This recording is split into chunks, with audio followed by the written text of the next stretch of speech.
A couple of weeks ago, I warned you of the ape of the Church becoming more obvious through the catechetical reforms being promulgated by the Vatican and the U.S. Conference of Catholic Bishops.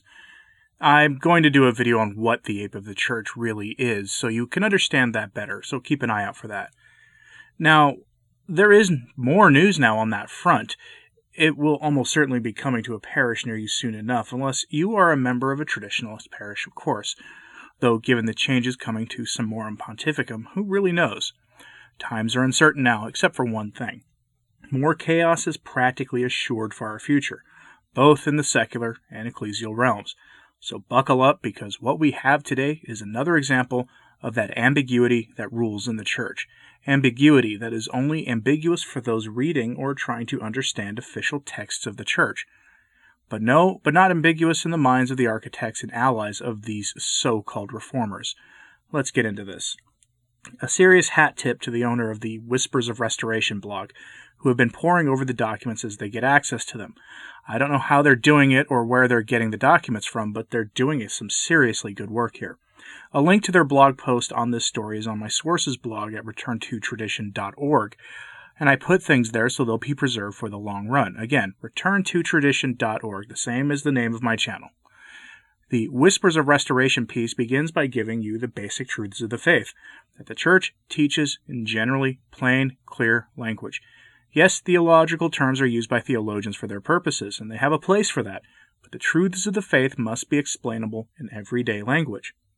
Ambiguity is not the way of Christ and his Church, but rather that of the adversary. But this document is full of ambiguous language, often shrouding what should be clear teaching in a catechetical document that is meant to be read by lay people and the typical priest in complex theological language. It isn't helpful in the slightest if your purpose is to pass on the faith.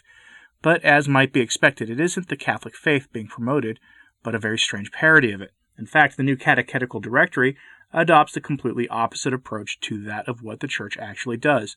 Completely novel terms and phrases are used throughout to a very high degree, often without definition or consistent usage.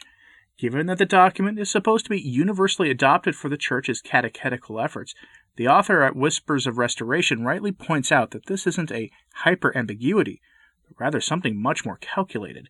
This is a new language. They point out where in the document the Vatican openly calls for a creation of a new catechetical language, citing the document's preface, as well as paragraphs 5, 41, 44, 326, and paragraph 400. And it also does so directly in a way that makes abundantly clear that the new language is one from the secular world. Remember that part of my hypothesis about the ape of the Church is that this faux edifice built over Catholicism is one that violates the first commandment by having human beings functionally worship ourselves. This language in the document shows that perfectly clear. One can scarcely turn a page without finding a phrase that is entirely new to the field, such as something the Vatican authors call the Laudato Si theology in one paragraph, or something they call the Keeper of the Memory of God in paragraph 233. And then, of course, a reference to Francis's favorite subject of late in integral humanism in paragraph 315. Or even worse, the use of clearly academic language fit only for journal articles few will read that are, by definition, nearly impossible to understand, even for those with advanced degrees, such as new phraseology like, quote, fluctuating concrete situations, paragraph 320, or some vague notion they're calling ecclesial sensibilities in paragraph 7, some incomprehensible concept called, quote-unquote, polyhedral character in paragraph 321. It goes on and on and on. In fact, I have some more examples later for you of this, and it makes for difficult reading, as entire sections of the text are rendered unintelligible. Chapter 9, for example, exhorts parishes to do the following, quote, offer especially for young people and adults comprehensive pathways of formation that make it possible to accept and explore the kerygma existentially, tasting its beauty. A catechetical offering that is not able to harmonize itself with the other pastoral activities runs the risk of presenting itself as a theory that is certainly correct but hardly relevant for life, struggling really to manifest the goodness of the gospel for the people of our time. End quote. That comes from paragraph 303. Did that mean anything to you? Didn't mean much to me, though it sounds like the Vatican is warning people not to care too much about dogma, but to adapt the faith to the age, to embrace a sort of chronological relativism in order to make Catholicism relevant to the present day. I don't need to tell you how appalling that is. But it gets better, or maybe worse, because while there are numerous examples of ambiguity and weird academic language throughout the text, mixed in among that are theological terms the typical catechetical instructor at your RCIA or Youth Catechesis program isn't going to be an expert in. For example, whereas the term Mass appears nowhere in the Directory of Catechesis' body text, neither that, for that matter, does the word sacrifice, an essential term in the Catholic faith. The word liturgy occurs 86 times, along with celebration 19 times, ceremony 13 times, and rite, R-I-T-E, 20 times, but all with a positive significance. This might not sound like a problem, but the language of the Amazon Synod is woven throughout, including its logic of unbridled universalism.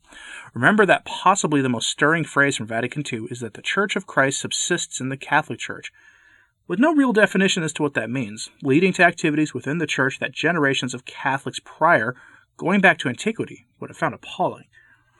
By far the most troubling terminological shift, however, is the Directory of Catechesis' use of the word faith, when describing both the supernatural virtue and the merely natural act of belief. Think about the implications of that. That is not a use of the term that is in keeping with Catholicism in the slightest. This is a Catholic document. The document suggests rather nakedly that the challenge of the Church is that due to encounter with the world, Catholicism must change. The examples are frankly too explicit for the sensibilities of this place, but needless to say, this is the spirit of Vatican II in document form, distilled into the most logical end form of those documents. If you've ever wondered why extra ecclesiam nulla salus is no longer believed by many in the hierarchy, either by their explicit rejection of it or through word and deed, it is because of this value. And this is now enshrined in the document due to what they call our encounter with the world. The end result is an official catechetical document that is relativistic by definition. Here are some more terms that give it away. The Vatican makes reference to something called the personal horizon of every human being, the process of self-realization, existential doorways into the mystery, and one that makes every stonecutter out there very happy, real fraternal closeness. Possibly my favorite is the reference to parishes as a, quote, frontier laboratory for pastoral action, which is such bizarre phraseology that I'm not even sure what it means. But that's the point. The writers of the Directory for Catechesis know what this all means, like the architects of the final documents of the Second Vatican Council did, and they know how they'd be implemented. If you're wondering what you can do, catechize your children yourself, or your grandchildren, and do so using the Baltimore Catechism. If they're older, or if it's for yourself, use the Catechism of the Council of Trent, or the Catechism of St. Pius X, which is itself based on the Council of Trent. The Catechism of Trent is the only catechism of the Church ever declared by the Church to be infallible. Not to contain infallible teaching, like all catechisms are alleged to do, but that it is itself infallible, as it is 100% based on the Council of Trent. That catechism was declared to be safe for teaching the faith for all time. That is my recommendation. And the other thing I suggest that you do in your life is to get to know your parish's catechetical staff, which everybody should do anyway, seriously, and find out carefully if they get this document and plan to use it. If they plan to, well, you may have some hard decisions to make. But that's all I have for you today on this topic. Let me know your thoughts on this in the comments, please. And please pray for the Church.